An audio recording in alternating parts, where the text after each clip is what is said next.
say, you've heard what I said about that, and I've got, hey, I'm gone. I'm out of here. Can I have one more minute? Have you all put forth any efforts to contact the Brookshire brothers to see why? Oh, absolutely, yes. I have about 13 pieces of documents I would leave for the record, and we were just denied. So, yes, we've tried. And how long has it been vacant? Don't know. How long has before we talked, the property we were talking about, now how long has it been vacant? The Brookshires? 30 what? Over 30. Over 30 years. I don't know that it's vacant today. I think it's used actively. But it's not developed. It's used actively as a training center. It's not vacant today.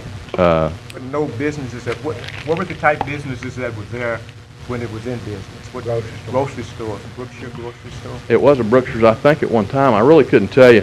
One thing to clarify for the record about Campbell's TV and El Chico, somebody spoke that Campbell's was in favor.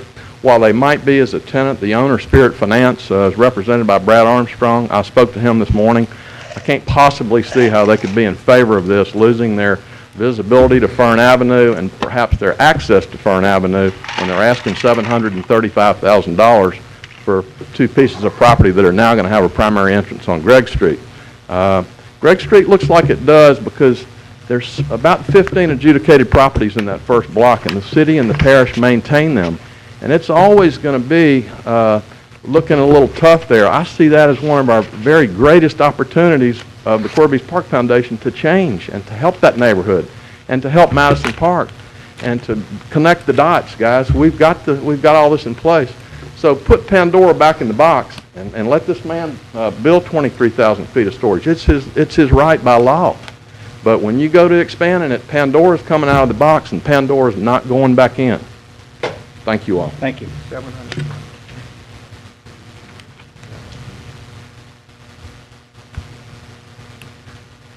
Hi. I don't know how to work this. I'm sorry. Hi, my name is April Dom. I live at 711 Rutherford Street in Highland. And first, I'd like to say you just blew my mind, and you just gave me a lot of facts that I think about all the time. And when we get excited about things and we want change, it's so easy to embrace what seems so possible right now. And it's so much harder to wait for what we want, what we really want for later. I also want to answer Commissioner Chavez's question. He seemed to be puzzled why people on social media who do not live in Madison Park would chime in with their opinions. Well, you know, I live in Highland, and I understand what it's like to have unused property, maybe not unoccupied, but there's a heck of a lot of that going on in Highland. And I'll tell you, I would be sorely disappointed to see our representation, which I would consider the Highland Restoration Association, proving something like this in our neighborhood. Not because of the nature of the business, but the scale. That's my main issue with the whole thing. The scale just doesn't fit on that size of a lot. What's your name? I'm sorry. Yep. As Jimbo said, you know, he can open his business. It's his right by law. And I know there's a lot of really good people here. I don't know Mr. Leonard. He seems like a pretty good guy. I know Mr. Baucom, and I know the family from Key, Mexico. I go to those places. I was at Maryland's on Thursday night. I ate lunch just before I came here at Key, Mexico, and I love that place. And yes, that's their neighborhood, but it's partly mine too. And I hope when people come to Highland, they'll say, wow, I really like Highland, and I want them to feel like they like being in my neighborhood, because that's good for Highland too. And hey, we're all living in Shreveport, so I guess it doesn't matter what neighborhood you live in. It all affects us, really. So that's all I have to say, and thank you, and I hope I do want to add to Mr. Andrews, when you made the point of Don's Seafood being closed, I applaud our HRA that kept it closed in lieu of opening a business that was not conducive to our neighborhood. Scale was not as much an issue, traffic, but also the business and the reputation of the business. Luckily, Mr. Leonard does not have a reputation of having properties that are not in good shape. But I did want to point out and applaud, and I do think what Mr. Broussard said about, well, we had 55 people at our meeting. People, if you live in that neighborhood, I hope everybody can go to those meetings, because that's how you're going to learn. I mean, you can ask Tom. Tom, do I come to every HRA meeting? Miss April. Yes, I do. So anyway, Thank you. you're welcome. Bye. April, Mr. Andrews has something for you. Yes, sir. I still repeat the question. What's in the building now? There is nothing in the building, and I'm going to answer that question in the way that I want to answer it, Well, because go it's right not an ahead. open-ended, it was a yes or, well, no. Anyway, but it's better than having a business that I was afraid was going to let the building fall down. It wasn't appropriate for that intersection with the traffic patterns. Now, those aren't the same issues, but my point is that the HRA looked out for our neighborhood with input for the neighborhood, as well as Mr. Broussard has done with that, and Mrs. Mills with South Highlands, because it does all affect us, and it affects our future just as well as that immediate What's neighborhood. in the building now? There is nothing in the building. I don't know if we can not hear me, Yes. but that's not my point. I guess it's your point. It is my point, because we're Okay. talking about a vacant building. Thank you, ma'am. Thank you.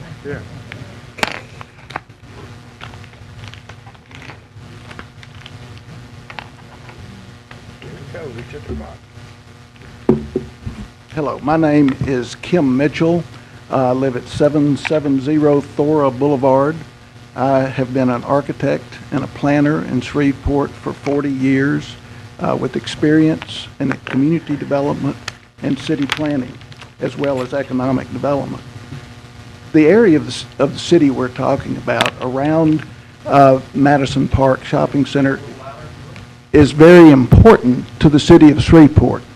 I put this map up to illustrate to you the density that we have. Within a 10-minute walk of this site, there are 2,000 households.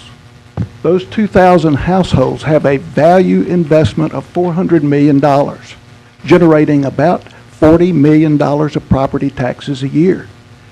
Their impact and their importance is much more significant than what we are talking about. In fact, there was a commitment made to the development of this part of town that commercial zoning area would be B2, that it would be B2, which was specifically about serving a walkable community.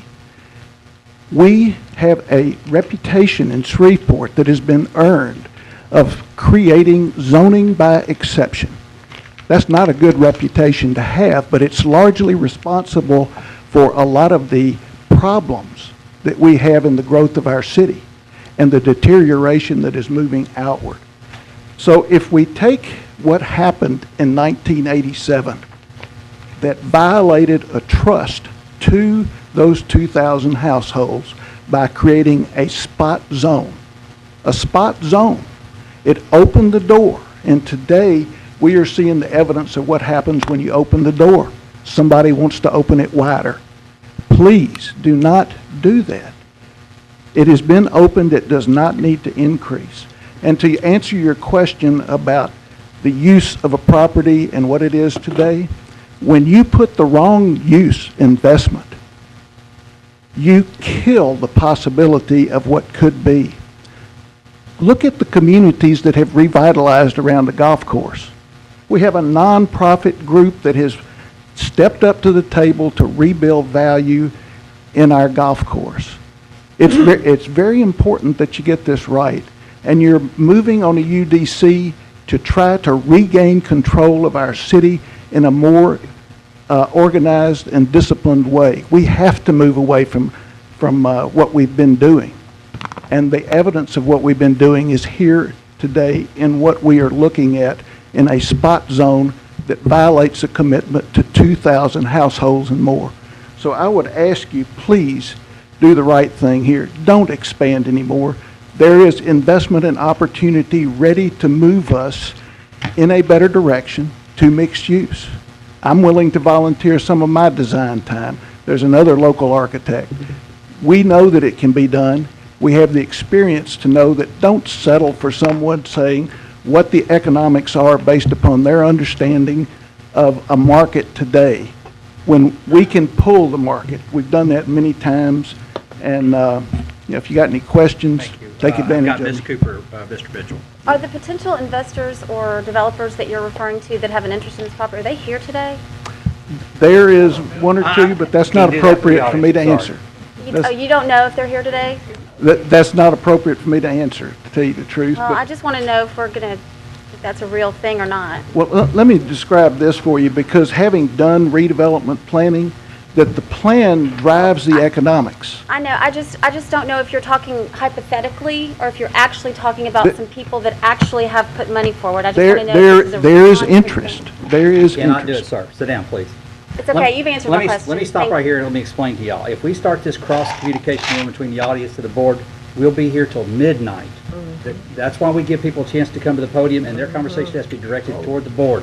I'm going to give everybody a chance, at least both sides, a chance to give their viewpoint. But we cannot have conversations coming from the audience. It makes chaos.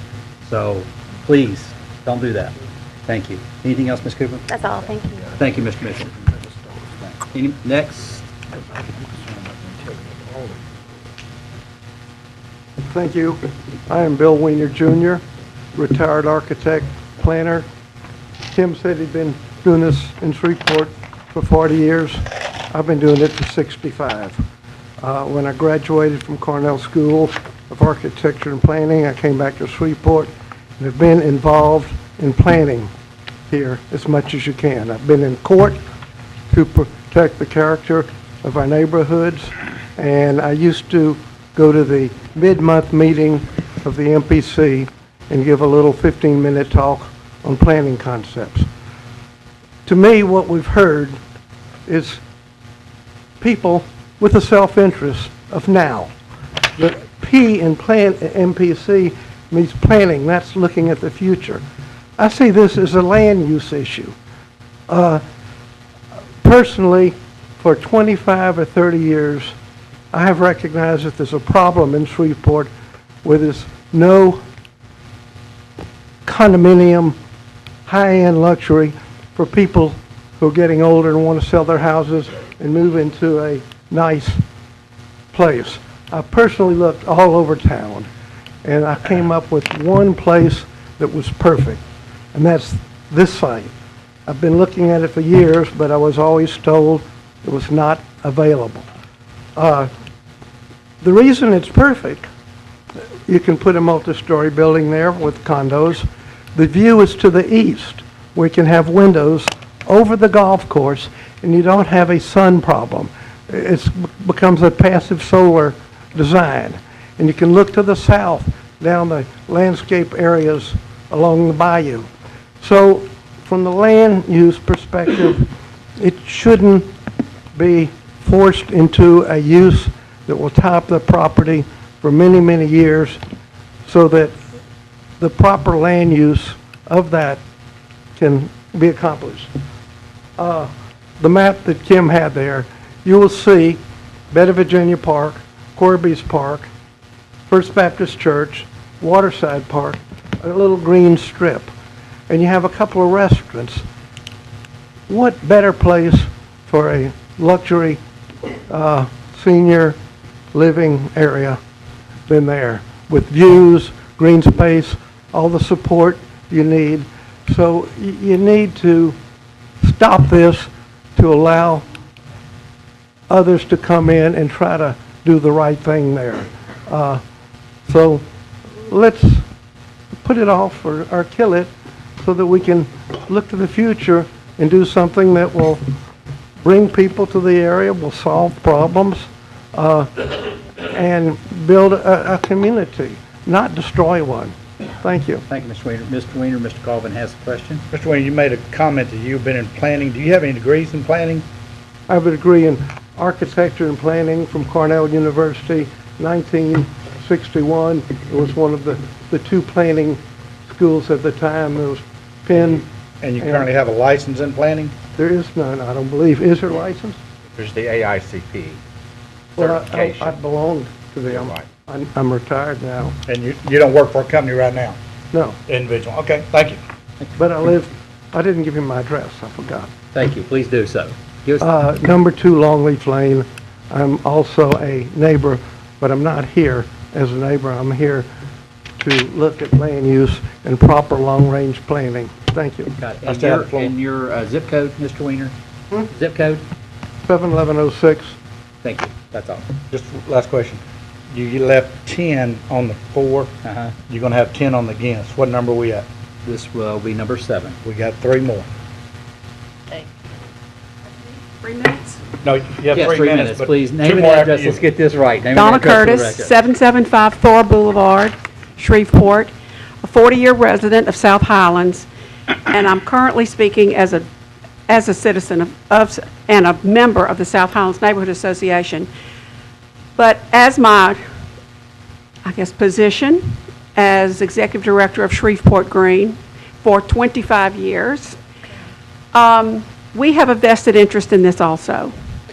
We did, after some of the initial landscaping was done along Bayou Pier, we wrote 26 years ago the grant that continued the pedestrian path all along there, making it a walkable, viable, linear park. Since then, we continue to add trees every year, complementing what SPAR is able to do, so with private funding. So we are very invested in this particular area. For the past 8 months, I've worked very closely with the Quirby's Park Foundation, which is one of our projects, to develop to really improve Quirby's Park, Quirby's Golf Course, and in turn, improve the whole area. Our talks from the very beginning extended to what would be available, what would be our vision for this whole area, and it included part of that Brookshire's parking lot and the area, the old El Chicos, all of that.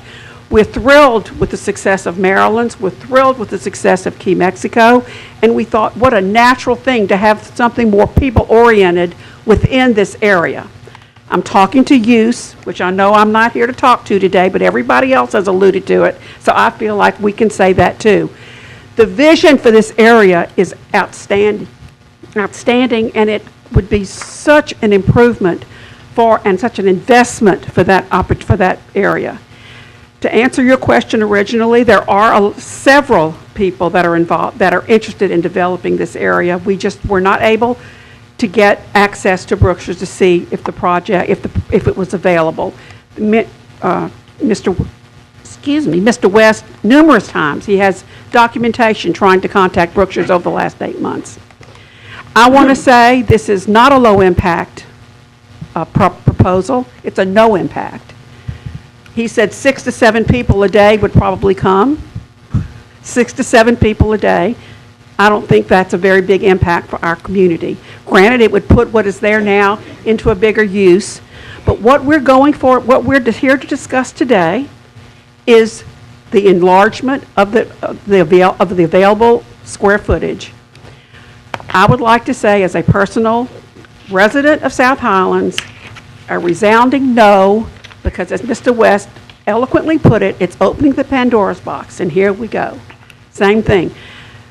My neighbor, Kim Mitchell, said the same thing. We have consistently over the years turned a blind eye to vision and what is available and what can happen. Instead, we're taking the expedient route. Thank you. Thank you. Ms. Cooper has a question for you. Just quickly, would you be opposed to a senior living facility there?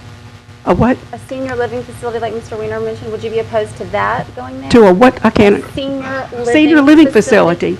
Would that meet your definition of the progress you're looking for? It would have it would involve people. It would involve synergy. It would involve people energy.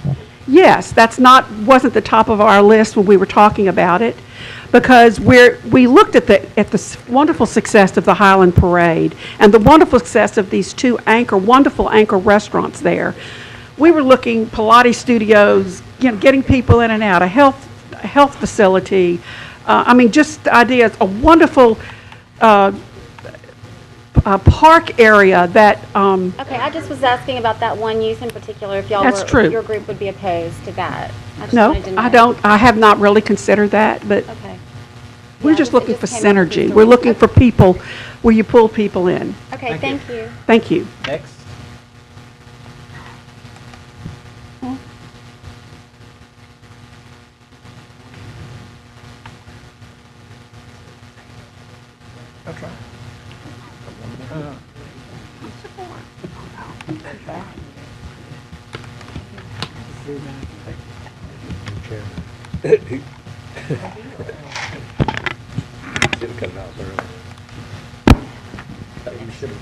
Broke our microphone. I tore up your microphone, but I think I can fix it.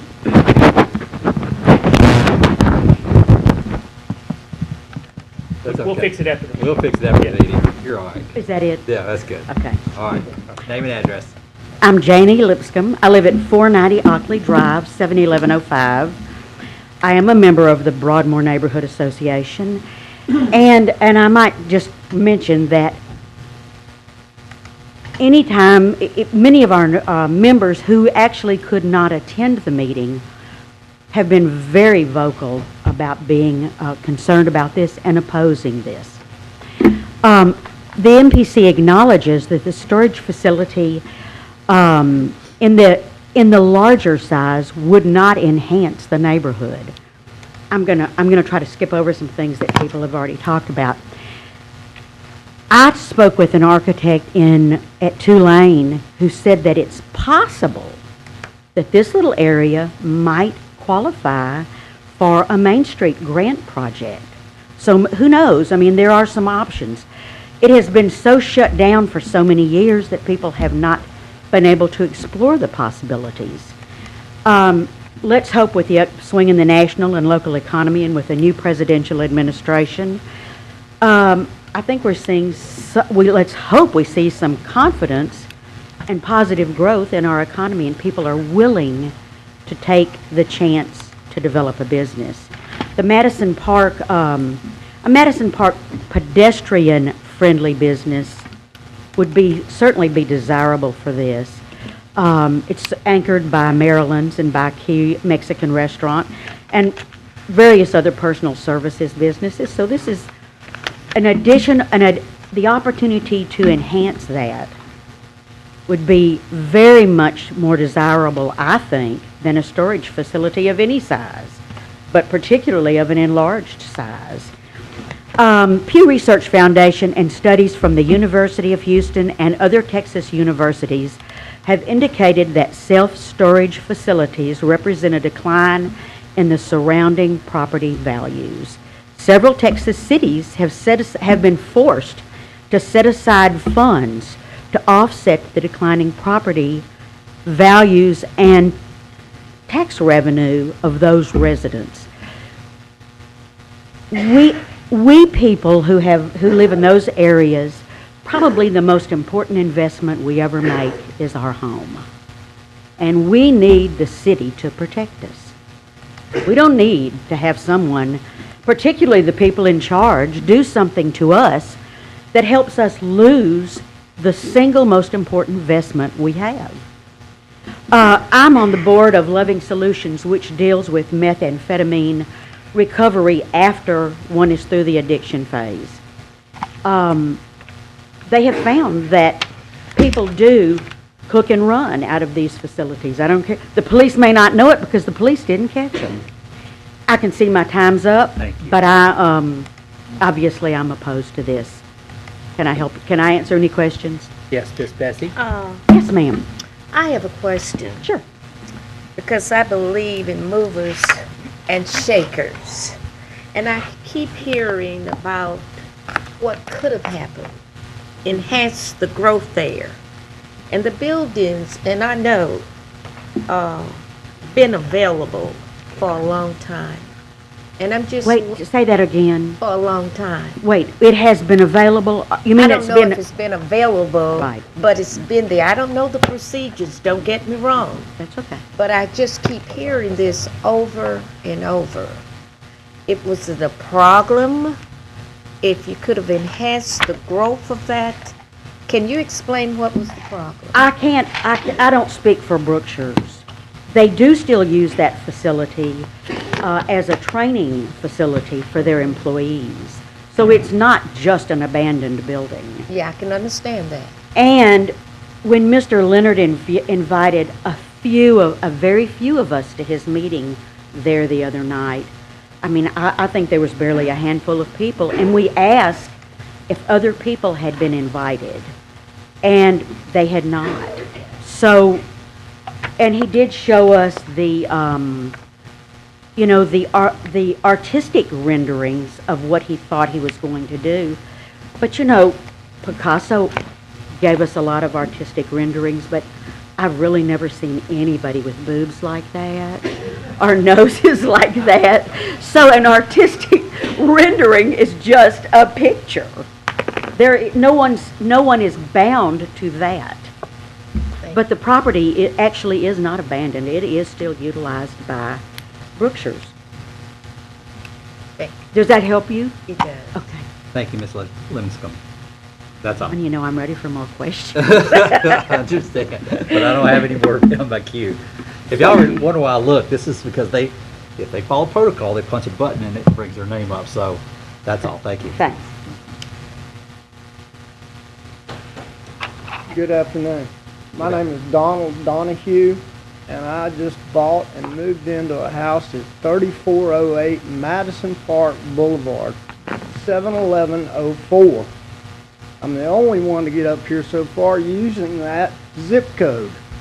I live in the area. I play golf at Quirby's. I'm a retired PGA golf professional.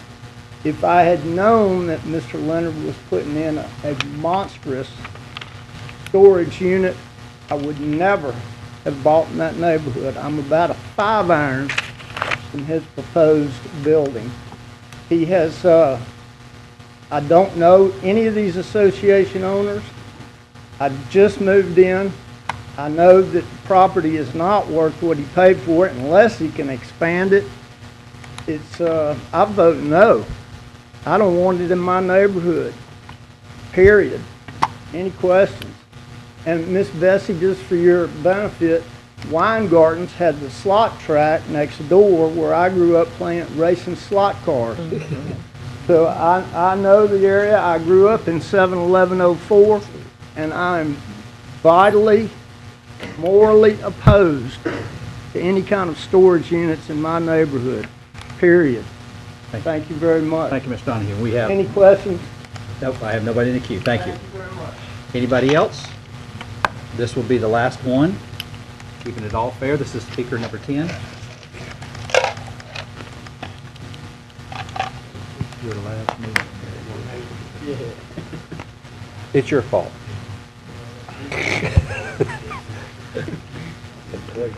Hello, I am Chester T. Catfish Kelly, 401 Sandifer Drive here in Shreveport. I'm better known because I used to own Crescent Landing Catfish Restaurant, and I am disappointed that I don't still have it. I am here today in opposition to this in sort of an interesting predicament. Number one, I have the greatest respect for so many people who have spoken here today. I have the greatest respect, number one, for Bill Weiner. I think it should be noted that Bill Weiner is literally a living legend in this town, and probably no one has worked harder over the decades to try to upgrade the quality of life here in Shreveport.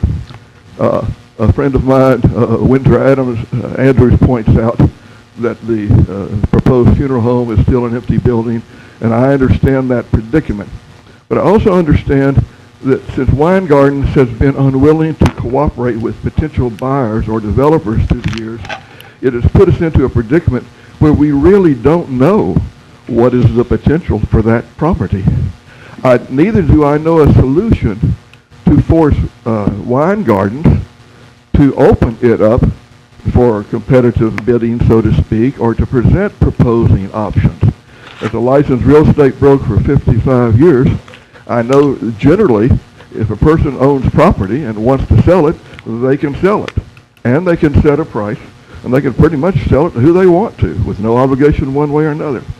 So I speak in opposition to this because I do not believe that this property has been given the exposure that would give us the best use for Shreveport. And I am so tired over my lifetime of seeing other towns and communities build dramatic developments that so enhance the community, and we seem to get left behind the 8 ball. I won't take much of your time, but just to tell you that I appreciate the sincerity with which you approach this.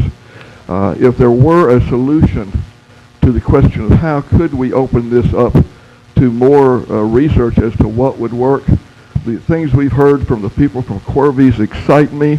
My only experience is Corby's of learning that I could not play golf, and after playing golf for several rounds, I quit and never have picked up a club again. But Corby's is an exciting, important place in Shreveport, Louisiana, and I love the opportunity of some of these people, Shreveport Green and so forth, coming together with potential developers and trying to do something that would really be a positive upgrade for the community. Thank you. Any questions? I have none. Mr. Kelly, thank you for all those times that you reached out to our veterans. I do remember that very well. So Appreciate you saying that. Thank you. Any other comments, questions? No. Okay, thank you. All right. Normal protocol is the applicant has the ability to rebuttal if they would like so, or a representative. Name and address for the record. My name is Tom Arsenault, 333 Texas Street, Regions Tower, Suite 700, Shreveport, Louisiana, 71101. And I will be brief, although I've already missed my bus. What we're here about is whether or not this application can develop a storage use in excess of 20,000 square feet. That's what we're here about. Most of the remarks tonight have been about the use. That's already there. I will say that the staff report does not give a negative. It simply says they would prefer to see something around 35%. I will tell you that that will make the economics highly unlikely. But something at 50%, which is what the B2A ordinance says in section 106-661, is no more than 50%. That will work. It will reduce the footprint a little bit, and it will reduce the size a little bit, but it will be something that's possible. So I asked you to consider that and make sure that it would still have to fit within the requirements of the ordinance, which is 50%.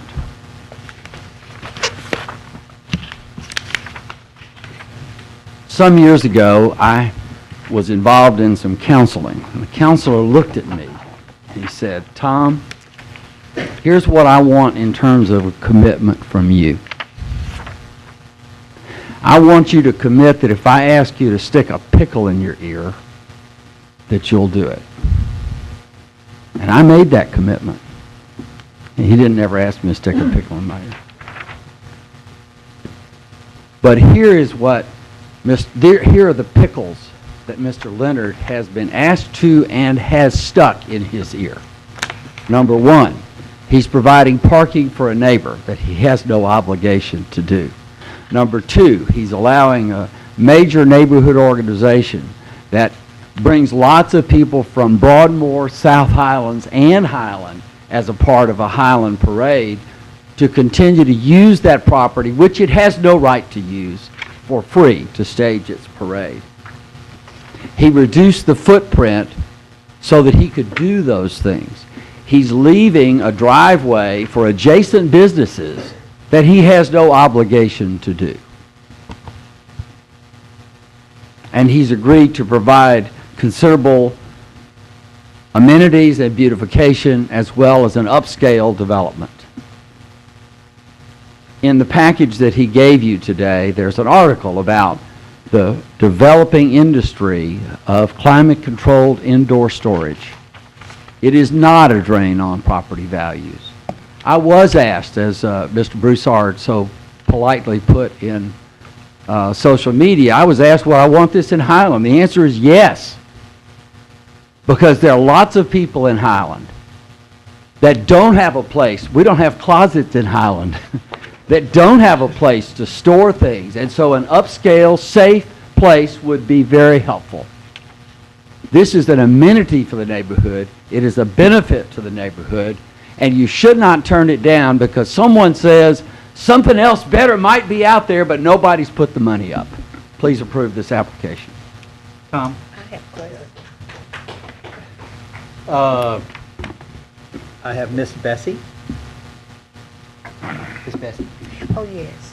I wanted to ask you, would you have any objections if we would defer this? Yes, ma'am. He has a contractual obligation to make a decision, and frankly, deferral will not do it. The same people that would be making the decision are the people that were up here objecting to the use, Miss Bessie. That is a ploy to defeat this project. I was just asking because I heard the association said that it was some changes, and I knew it, and that's why I was asking. And they were the people, those are the same people who came and spoke against it today. That's a ploy to kill it. I do not believe there's any serious reconsideration that would go on.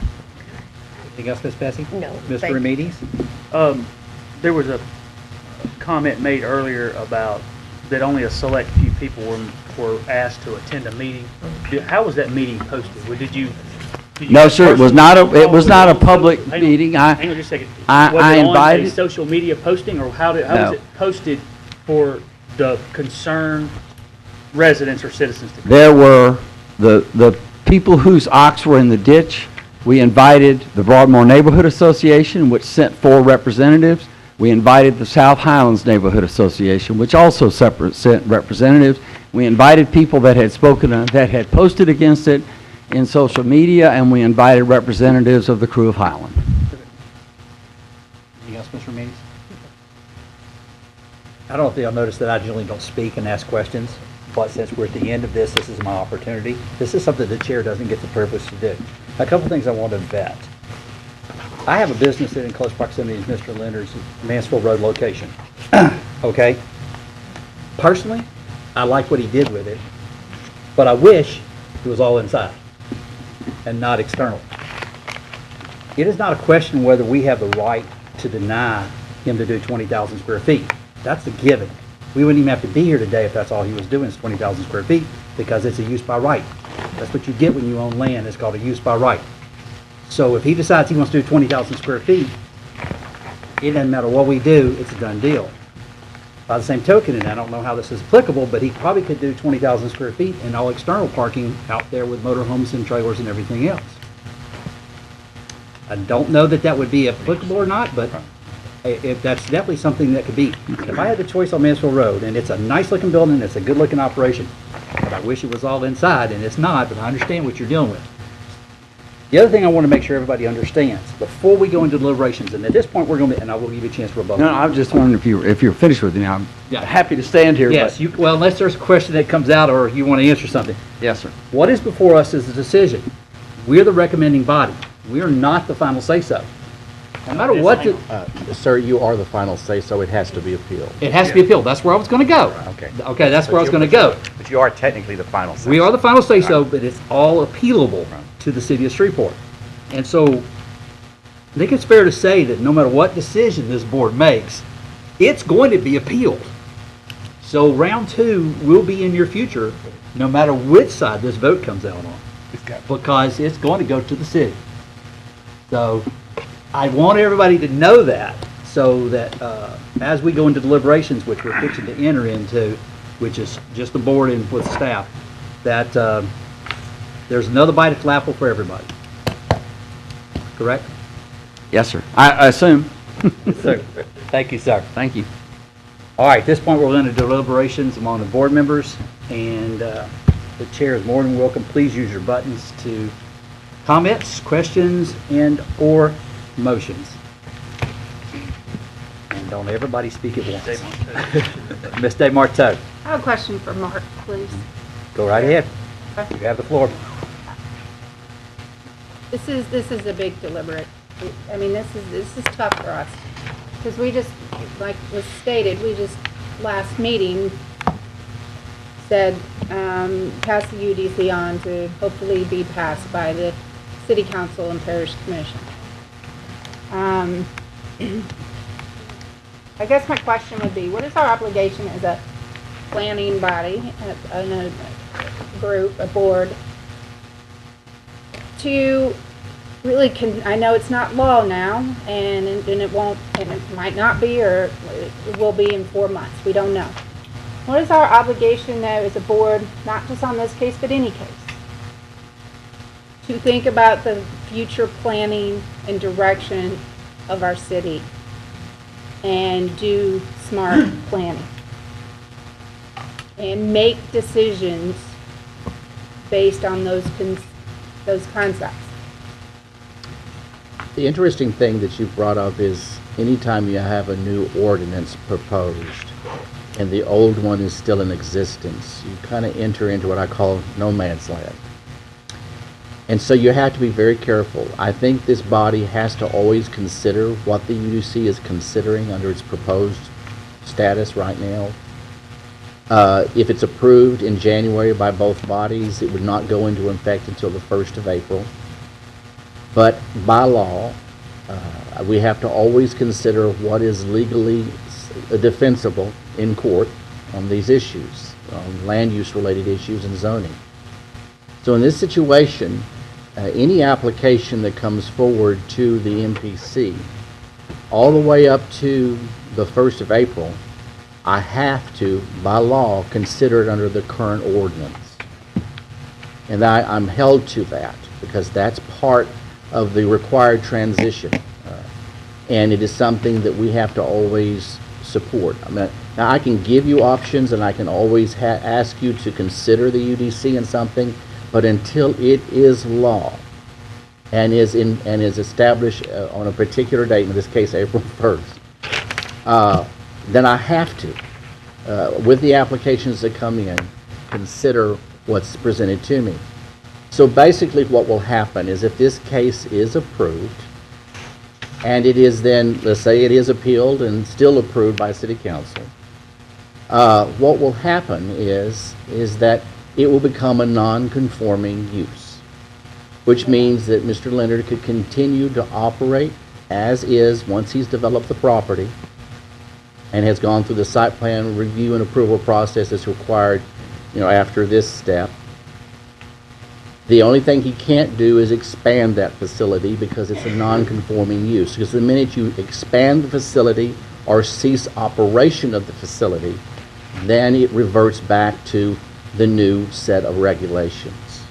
So that's the only thing that you need to be aware of, is that going forward under the UDC, he'd be allowed to operate, but he could never expand the building. So what I hear you saying is we have to take into account what the regulations are right now. We're obligated to take what is in regulation, or what the regulations are today. That is correct. And our planning and future thing is we just in a no-win zone for 6 months. That is true. That's the catch-all here, is the fact that you're kind of caught in that in-between world, and that's a reality that every community has to go through when they're changing their code of ordinances to something like the UDC. Thank you, Mr. Sweeney. Mr. Colvin.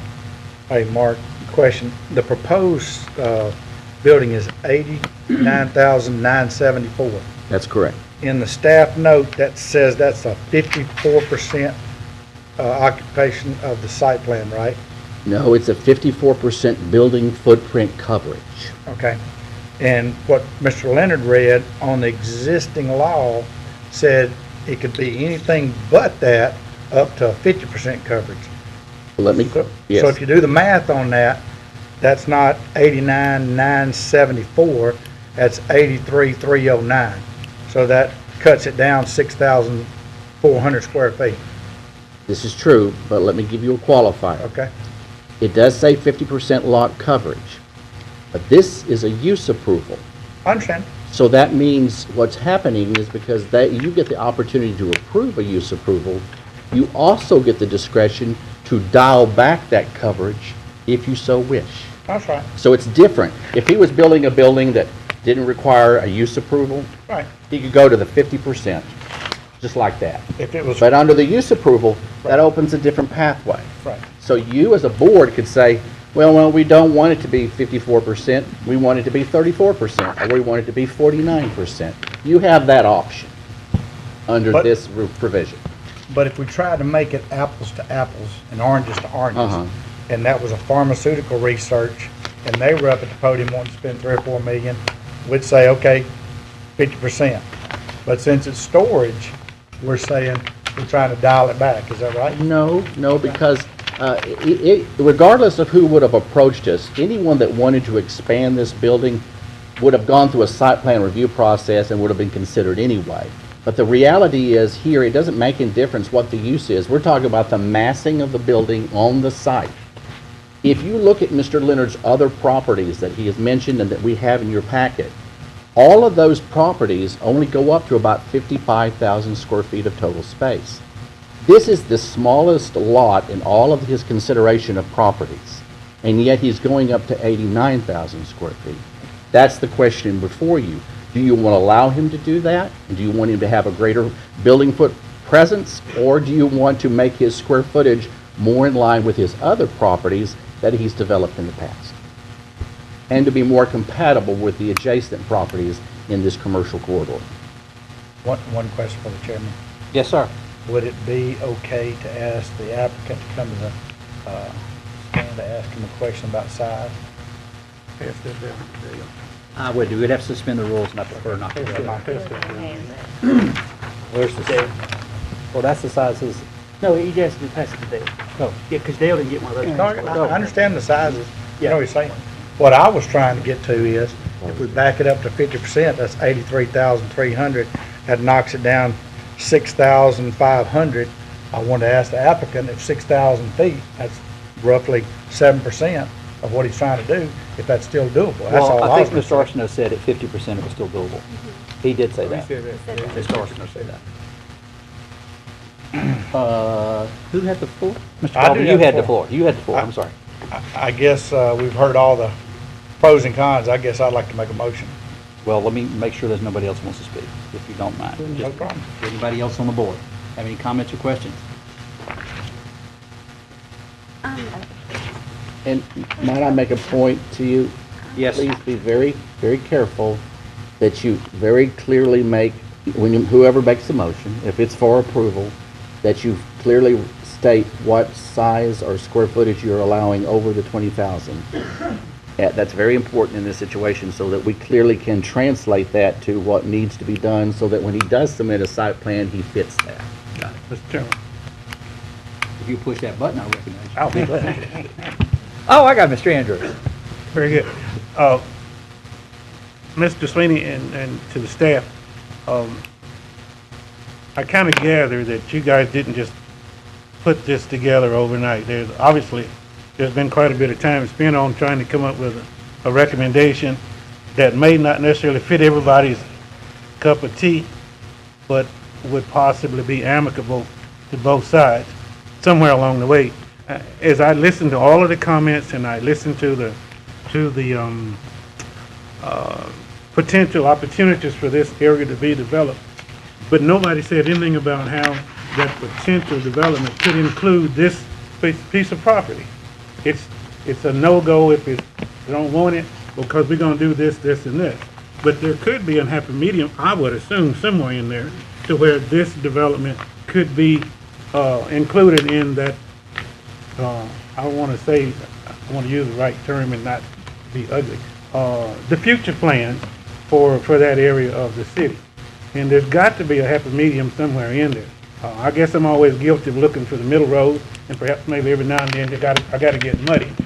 But my comments and concerns are that the staff has chewed on this pretty good, and I'm very comfortable with their recommendation, with the way this is going. Now, here again, nobody has been able to get Brookshire's off center but one person. I've heard comments that this group is called and that group has contacted Brookshire's, and Brookshire's only responded to one individual. Then I would be concerned about hooking my wagon to whatever that one individual is doing to see what else we can do to make that area further developed. And I'm very comfortable with the staff's recommendation. I really am, because obviously they didn't come by this particular subject overnight. I've never gotten more calls about any issue, even 3132, than I've gotten about this particular subject. And I've heard both sides and listened to a lot of people and not committed to anybody. But I'm really willing to stand behind the staff. at this point. Thank you. Thank you. I got Mr. Jackson and Mr. Galvin's next after that. Mr. Jackson. Just to comment on what Mr. Andrews is saying, and I don't know, and maybe the staff would have to tell us this, but using his language, this notion of compromise, clearly you have two parties who are engaged, I say two parties, but you have at least two different sides in this situation. And the way I look at it, it's a compromise, because it seems to me that this is a business who's trying to make a decision.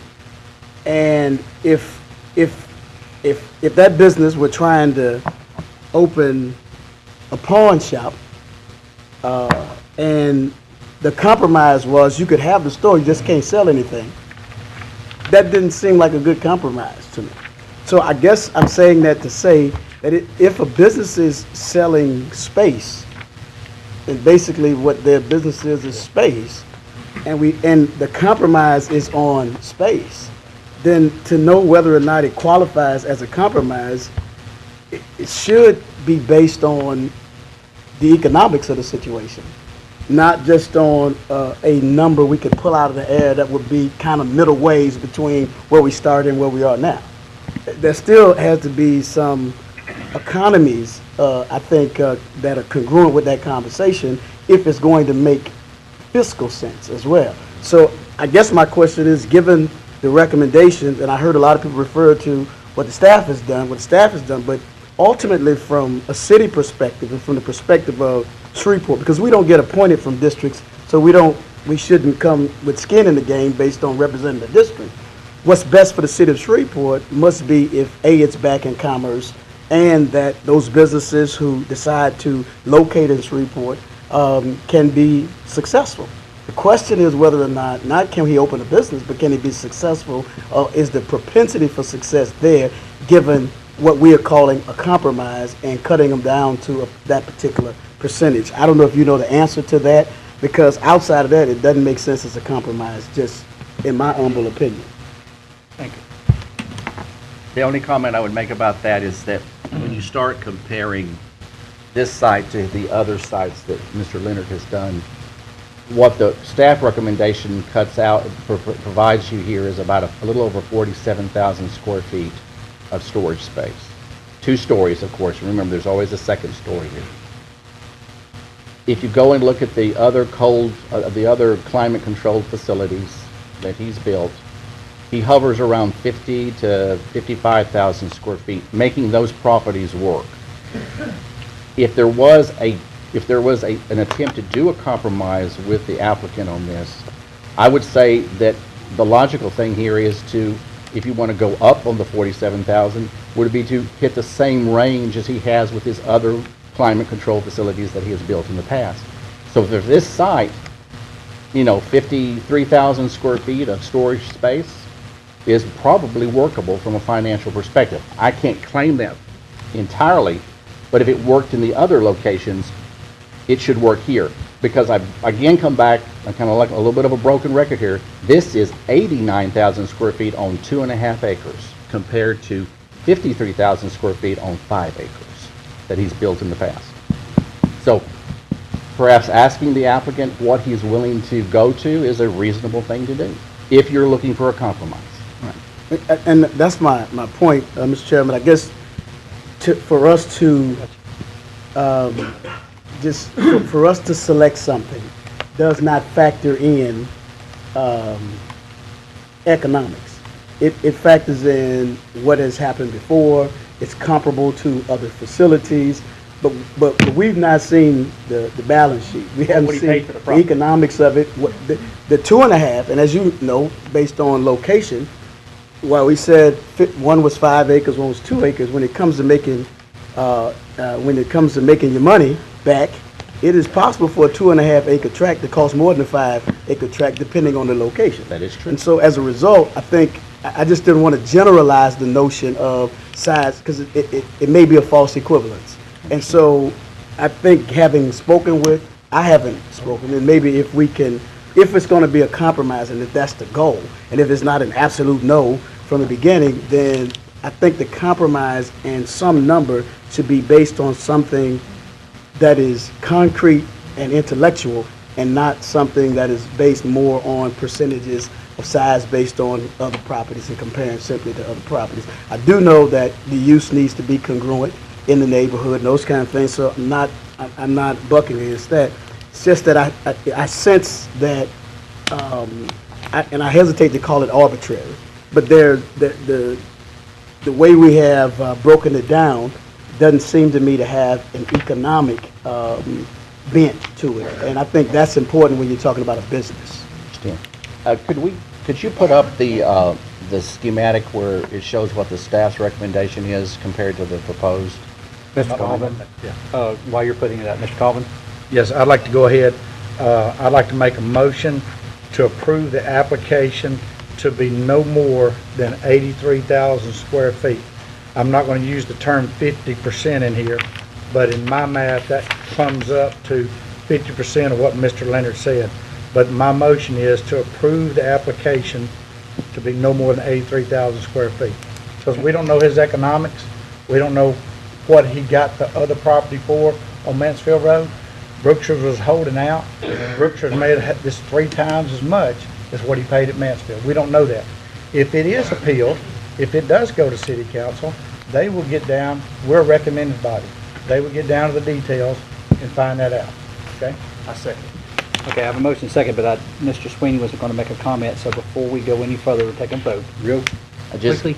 Just before you take your vote, if you look at this schematic, what was in your packet and was available online to the public, what you see is the gray area is the whole area that was proposed, that is proposed currently by the applicant. What you see in the yellow shows what the staff's recommendation sizing and massing would be on this site at the 34%. So just to give you a visual impact of if you go all the way to the 54%, and I know that's not what Dale's It's proposing. going to knock off 6,500 square feet. You would have that kind of presence up to the street that you see there. Mr. Colvin, on your recommendation, that comes with the caveat of the variance on the setback? Correct. That would be correct. Let's call for I have a motion by Mr. Colvin with basically 50%. He gave the square footage amount for the record. 83,000 square feet. 83,000 square feet. No 50%. With a variance, second by Mr. Remedies, correct? That's correct. That is correct. I will call for the vote.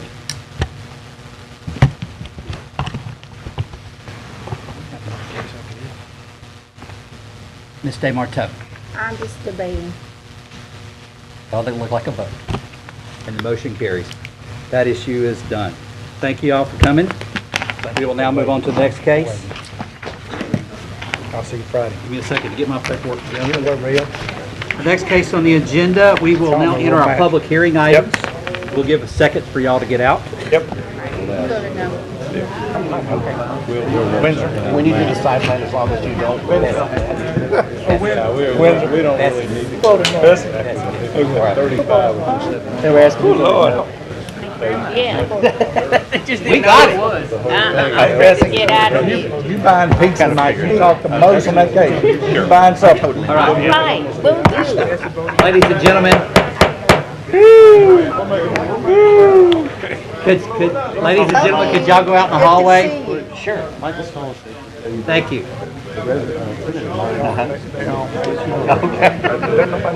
You know what?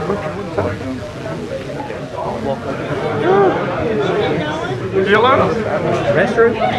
Hey guys, out that door.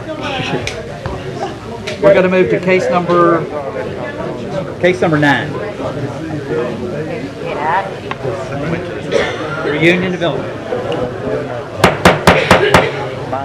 Ricky Leonard. Ricky Leonard. Don't take this the wrong way. Leave. Oh, we gotta get out of here. Y'all got more to go. Yes, we still have more cases. Thank you. Colvin, C-O-L-V-I-N. Nope, it's on the website. All right. I want to invite you tomorrow for a meeting. All right? Thank you. I live in Broadmoor too, I want you to know that. I know. You didn't ask me where I live. We have to continue, but I'll talk to you. But I think it's a good investment for the community. Thank you for being here. All right. At this, wait a minute. 1, 2, 3, 4, 5. I still have a quorum. All right. SC 12316. SC 12316. Board Associates. Name, record, security number, social I know security that guy. number, bank account, for the record, please. Hey, in the longest meeting of all year, because of him, of all year. All right, Mr. Moore, Craig, I'm sorry. No resemblance. No resemblance. Andy Craig, Moore and Associates, 1324 North Hearn, Suite 301, Freeport 71107. The case before you here is the subdivision plat for a rezoning case y'all saw a few months ago for residential subdivision. It's a continuation of the Reunion subdivision, roughly at the corner of Kingston and Mount Zion Road. I'll be glad to answer any questions you may have. I have none in the queue. Are you okay with staff recommendations and they gave about the We are. amendment? Thank you. And I have nobody in the queue. Thank you. Anybody else in favor? Anybody opposed? Motions and or comments from the board? To approve with staff Second. recommendation.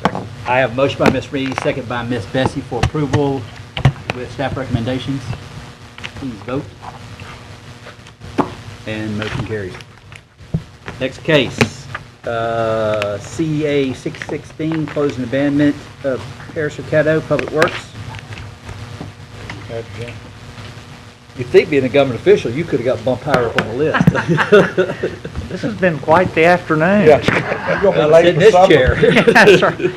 Jimmy Whittington, Caddo Parish Public Works, 505 Travis, Suite 820, 71101.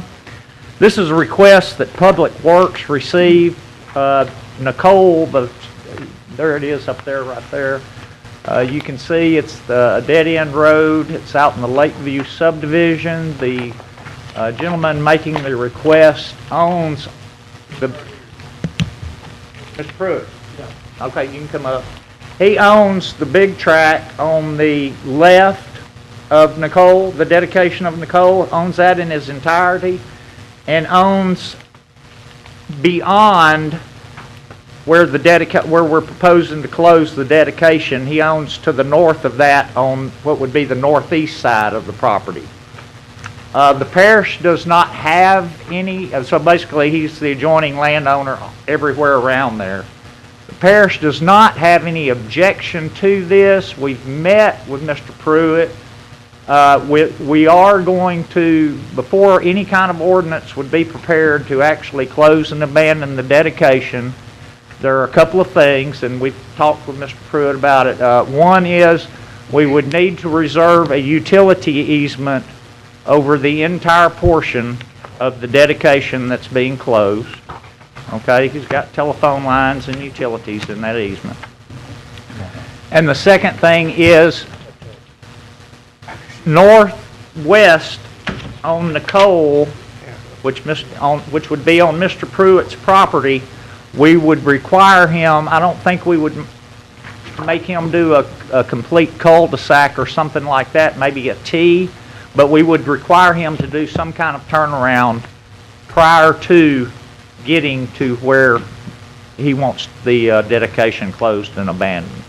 For EMS purposes? Yeah, for EMS purposes, there's not any traffic out there per se. We would probably go out there and do a traffic count anyway, but you know, middle of the night, no street lights and what have you, we want people to have a place to turn around. Mr. Whittington, Mr. Colvin has a question. Mr. Colvin. Yes, sir.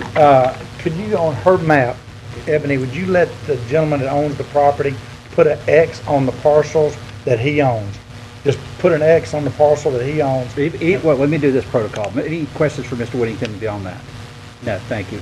And with Mr. Pruitt, correct? Yes. Before you do that, would you put your name and address on the record? Okay. Randy Pruitt, 2383 Nicole, Shreveport, 71107. Thank you. Now, if you can dot for Mr. Colvin, because he likes it. Well, that's an engineer thing, you know, got to sit on the map. We just got him to an 8-pin. He used to use Okay. crayon, so. Jimmy, I'm worried about the two structures on the right side. Lakeside? He owns all that. Well, he owns up to, I'll show you. there you go. Get on there, those Jimmy. physical structures. Get on there, Jimmy. You don't work. Where the, Just see where the get that- SP is on get the that- water? get that Is he on pin. those structures? No, no. Oh, you talking about in the circle too? Yeah. Oh, okay. Yeah. Yeah, go ahead. Oh, okay. Okay, I got you. All right. So what about the ones down here? They come in a different way. I got you. Yeah. Okay, that's what I want to know. Any further questions from me? Nope. Thank you. And there's no turnaround on that street over there. Right. And there's no turnaround presently there. I understand. What he's saying though. Mr. Pruitt, to the microphone. Yeah. Yeah. What he's saying though, to close that, even though there's no turnaround, we can't go back and say, okay, you didn't do it right the first time, but now you're asking for it to be closed. They're gonna make you put a turnaround for a fire truck. Well, that guy, if he asked for closure on that street, it'd make him put one too. So, we Okay, can't- I see. We're gonna have a turnaround put that's right. right here. That's good. That's good. Mr. Remedies? Okay. Mr. Pruitt, you have any objection to the T or the turnaround, some sort of ability for someone to turn around? Or the No, E? that's first, that's the first time it's been, that it brought up, because, the people that we talked to, he said since there wasn't a turnaround down there already, that we wouldn't have to deal with it, because they had been coming down that road for 100 years like that, and they never had a turnaround, so. Is this a Pierce Bill turnaround, or is he required? He'll have to put it in. Tell him the reason for it. It's not gonna be, we're not, like I say, it's not gonna be a cul-de-sac. There's not probably 10 cars a day. Okay. We'll have him put in a little 5-foot T on either side and just. So you can pull in, back up, and you're People done. can get in and out of there and turn around, and they're not locked in a dead-end road, which it is right now. He's exactly right. There's no turnaround where it dead ends now. Ebony, put that other map back if you would. What they're saying is, there's other folks on the road. Come down, Ebony, a little bit on your map. Come down. Come down, come down. There you go. See, there's two other houses on the top. Right. So if the fire truck comes there, and then he used to the fire department, if there's EMS and a fire truck, and they're all ganged up on the top, one's gotta come down and turn around to get back out, to get somebody out. So there's other people on that road, so it's gotta be a turnaround for them to turn it around and go Yes, back sir, out. I understand. Okay. All right. Yeah. But my question was, if, hearing this now, I understand this is the first time you've heard of it. Yeah. That's why we're asking this question, so you don't get blindsided. If they work with you on a minimal, most cost-effective way, which would be the T and not the full cul-de-sac, I Right. assure you, would you be would you object to that? Oh, we'll look into that too. I mean, that's, I asked him to put up a dead end sign, because they were out there working on the signs on the main Yes, road, sir. on And they'll still do that. Calumet. Next day, we had a dead end sign out there. I mean, they put it up. Of course, it didn't do But, any good. and just to understand from their perspective, much like our staff, just because something has been wrong forever and they have an opportunity to make it right, they try to make the community better, which is why they want you to pour that. So I understand. So would you be agreeable to that, and we can get this? Get this going, yeah. Yes, sir. Yeah, it's been there for quite a while now, because when they called, they said, don't do anything else out there now. Yes, sir. Yeah. But would you be agreeable to that and the easement that he requested for the utilities? Well, the easement's already there. Well, he just said to When we retain close the and easement. abandon that, it's gonna go away unless we specifically reserve it. Yes, sir. Okay, that's not a problem. Okay. I mean, So neither issue that the parish is requesting is an issue for you? no, and the only thing, we'll have to look at that, the turnaround, but no more than he's talking about. I don't think that should be a problem. But we just know that our intent, if it's approved, I say would be the most cost-effective way for this. Okay. We're not gonna put Mr. Pruitt out. We're gonna bring him back down and sit down and talk to him before we submit the ordinance to the commission. Okay. And so that way he can come to the commission meeting, we'll tell the commission this is what Mr. Pruitt's agreed to do, if he hadn't already done it, and then we'll. Yeah, I think we've already done that. Okay. All right. Well, that's, any other question, Mr. Pruitt? Mr. Andrews? Yes, sir, Mr. Pruitt, just want to make sure, I'm kind of like Mr. Remedies, want to make sure, you said we'll look into it. No, we'll do it. You'll do the turnaround. He said, well, when he said turnaround, I thought you was meaning like this. Yeah, if you do a turnaround, it's gonna have to meet some different requirements. Right. Yeah. Well, he's talking about a T, where you can just pull in, back up. Yeah, and go but out. when he started talking T, now that's a whole different deal. That's. Now, well, you threw me a curve. Which one is it? Do you understand some kind Yes, of sir. turnaround's gonna have to be done? Yes, sir. You agreeing to that? Yes, sir. Okay. All right, thank you. Anybody else? Thank you, Mr. Pruitt. Anybody else in favor? Anybody in opposition? Seeing none, Motion to approve with Second. the With steps. stipulations and the turnaround Yeah, it in says the it most here. cost-effective manner that they work out with the parish. And I can't deal with that. That's up to the parish. I can't enforce that, so don't put that in the motion. Okay, well, I'll remove that from the vote. I Okay. just want to ensure that the message is conveyed that we want it to be a cost-effective, not a full CAD turnaround where Sure. you can turn an 18-wheeler around. Right. I have a motion by Mr. Mees, I think a Second. second by Ms. Bessie. Please vote.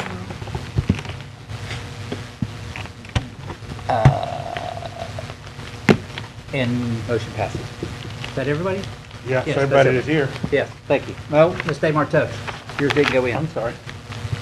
Now I got it. All right. And it passes. You're good? Thank you. All right, we'll move on to case number 11, C-7516, Deborah Vance Moselle, 4611 Monk House.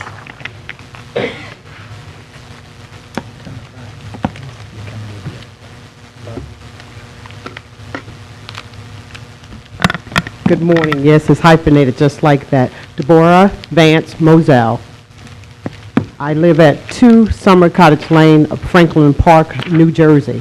I stand here before you today seeking a rezone. I'm going to pull this out. I want to make this real short, and if you have any questions, I'm here for the answering. I'm reaching out to... State your zip code. I don't think Zip code Yes. 08823. Thank you. Okay. I had to have that for the record. Well, I'm seeking to build a local shopping center within walking distance of a community of the Monkhouse Drive area. I was hoping that this shopping center could empower this area.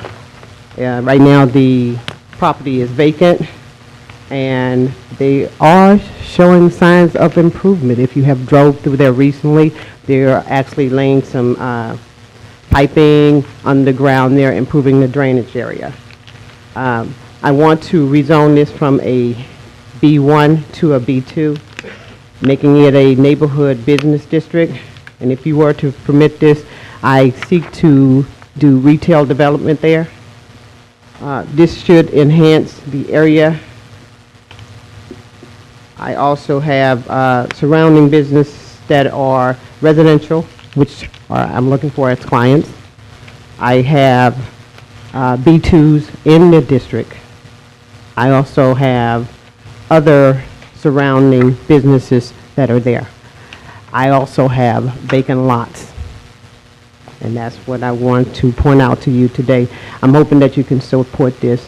I do plan on building this retail center with 7 retail stores that can go in. I am looking to lease them and recruit very highly for employment through the community. I plan on having this very well-built, aesthetically pleasing to the community, and secure. Let's see if there's anything else that I needed to do. And that's basically, I wasn't going to take long. I promise you I would be short. Okay. And it is good to put some faces to the names.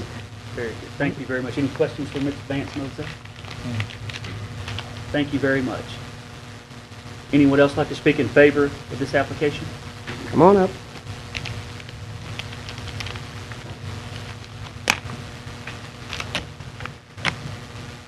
Hello. Hello. Name and address for the record, please.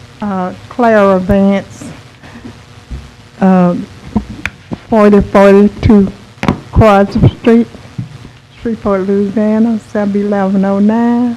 Very good, thank you. And I'm gonna make this real short too. I just want this zoning. Pull the mic down just a little bit, we can hear you. There you go. I just want this zoning to be done. Yeah. Thank you very much. Any questions for Ms. Vance? No. Thank you, ma'am. Thank you. Anyone else like to speak in favor of this application? Hello. My name is Gloria Hogan. I live at 4042 Carter Street, Shreveport, Louisiana, 71109. I'm just in favor and want her to get this done, that's all. Thank you very much. You're welcome. Anyone else in favor of this application? Good afternoon. I'm Bernice Spillman. I live at 4041 Miles Street, Shreveport, Louisiana, 71109. And I'm in favor of her opening up this property. It would help our neighbors in our neighborhood with jobs. Thank you. Anyone else in favor? Good afternoon. My name is Arthur Grant, 745 Kingstown Place, Shreveport, Louisiana. I'm very in favor of her trying to get it zoned because on Monkhouse Drive, there is a lot of space and a lot of stuff that's not being on there. And it would help the community a whole lot if the people in that area have a place that they could walk to and shop. Even a motel, the airport down the street, even we have visitors come, they don't have nowhere close that they could go and shop. Thank you. My name is Stratford Arthur Hill, and I'm very much in favor of this proposal. Thank you. Anybody else?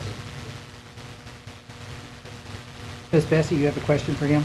No, I just have a question, period. Okay. Hi. All right. I'm Teresa Borja. I live at 6000 Buncombe Road in West Shreveport. I'm all for Ms. Vance Moselle to put something out there because the West Shreveport needs to be revitalized. It used to be booming back when GM was around, but I think with the Monkhouse Drive, I've gone through there and a lot of businesses are popping back up. I think it would be good for the community, and I think it's just a good idea. I've seen the plans, and she has it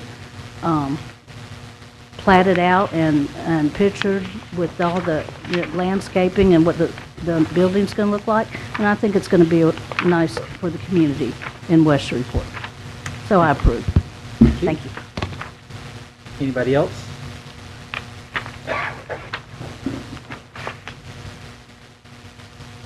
How y'all doing? My name is Jack Roberts. I know her, and I think this idea is a good idea to build this for that neighborhood, to bring some revenue to it. So give her a chance to improve that. I would appreciate that. Thank you, Mr. Roberts.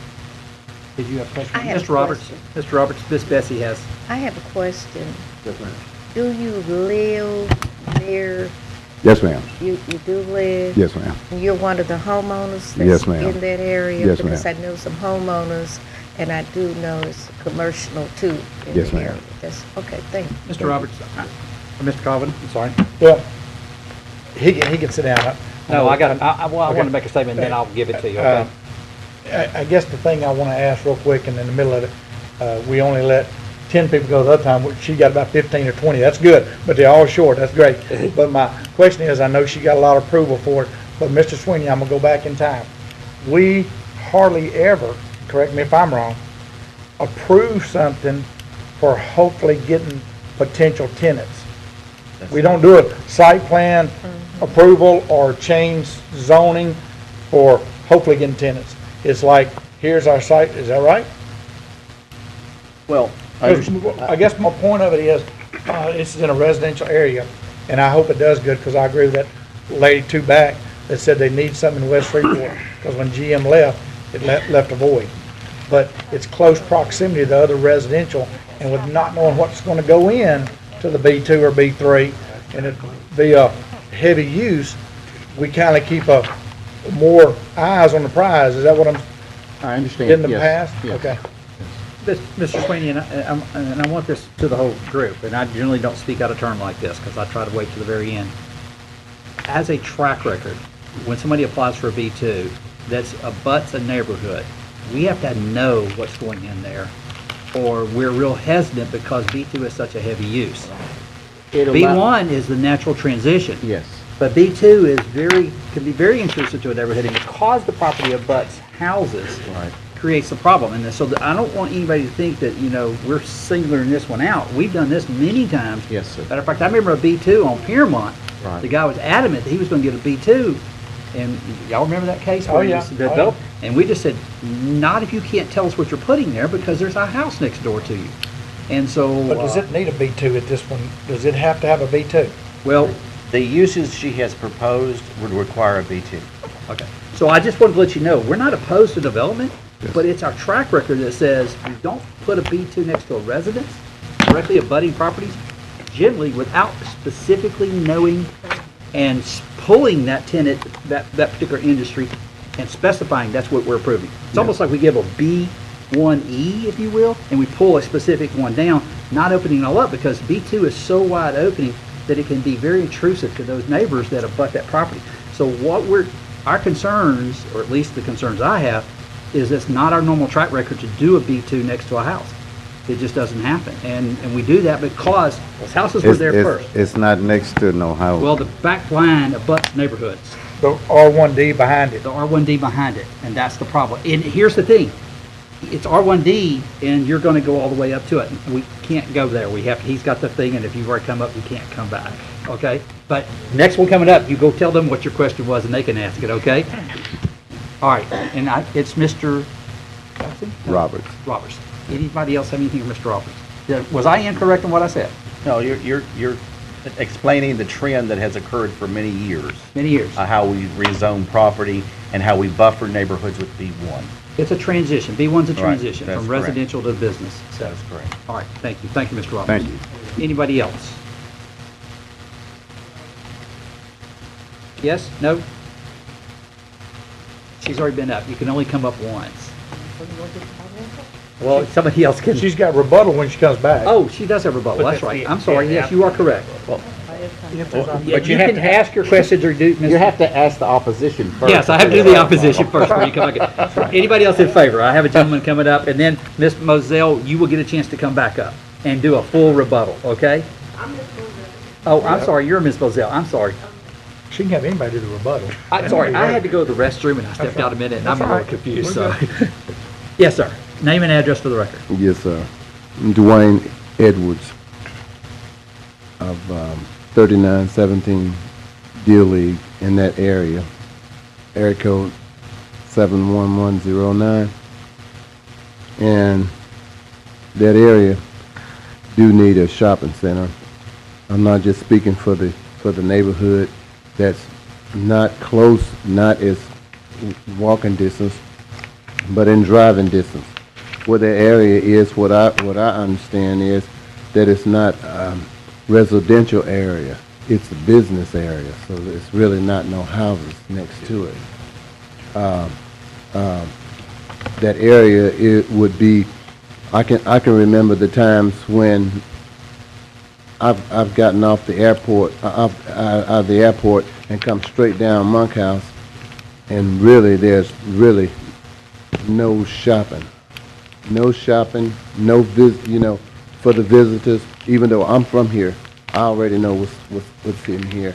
But if someone was to ask me that was riding with me out of the airplane, where's the closest place that we can shop at? Since I'm from here, maybe I can probably tell them. They got a shopping plaza right down the road here, almost in walking distance from the airport. It would be a good idea for somebody else that live here in the Shreveport area to, as a lot of us travel back and forth out of town and back in town, that somebody sitting next to them may ask them, or at the cafe inside the airport, where is the nearest shopping at? So I'm for it. Thank you, sir. Mr. Any Edwards, questions correct? for me? Any questions? Nope, thank you, sir. Thank you all. Anybody else in favor? Anybody opposed? Ms. Moselle, you can rebuttal. There's nothing to rebut. There's no rebuttal. Well, there's no if rebuttal not because there was none. opposition. I'm sorry. Thank you, I'm sorry.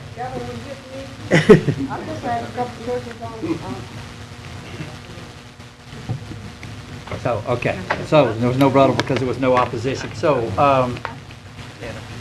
any comments or questions from the board? I have is it discussion time? My goodness, it's late. Oh, I got Ms. DeMarteau. Is this the one we're looking, and when looking at it, is it the one that's looking at the site plan, it's when it intrudes back into the neighborhood. That's right behind Or your head. right. See where, It's always behind me. the narrow in the front and broad in the back. Is that, I know we have an obligation to the community as well, to protect the community, shield them from businesses. So her request for B, I'm sorry, it's late and it's been,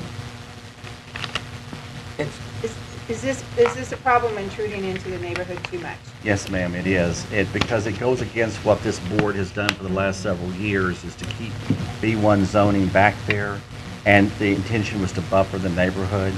Buffer, that's the word. Yes, and it's important to understand that, yes, there needs to be retail in this area. We don't feel like this is the appropriate location for it. And this lot is a flag lot requiring a variance even for the frontage requirement. And there's a lot of complicating issues with this property, and it just does not meet the litmus test of being rezoned to B2. That's what I was asking, thank you. Thank you. Ms. Moselle, we're in deliberation. Well, I'm sorry. That's okay. I thought you were going to ask me, Any was I other- using my building for a buffer? That's okay. Any other questions or comments, Mr. Amides? Well, and Dale's not in here, I did want to straighten, or address a comment that he had earlier. If I'm going to develop a strip center, I may be able to tell you that I'm going to develop a strip center and tell you what it's going to look like, but may not be able to tell you what my tenants are going to be. But understand that the zoning would limit what type of businesses I could go there, and would therefore that's what I would derive my financial pro forma from. So we do approve site plans without telling you the name of the company that would go in there. However, we can show you what the building looks like and things like that. So I just didn't want to start going down that road where if we don't name 5 tenants, then we don't get a site plan. That's not accurate. So, To be fair, you're right. that's right, okay. But on this, I'm looking at it from the Google Earth, the lot that's the green space beside it, that's not owned by her, correct? That's correct. Okay. And it's just a little driveway that runs beside That's correct. that's the only property that she has? That's from our understanding, yes. Okay. That's all the questions I have. Anybody else on the board? The chair will entertain a motion. Mr. Chairman, my motion is to deny. I have a motion to deny. I need a second.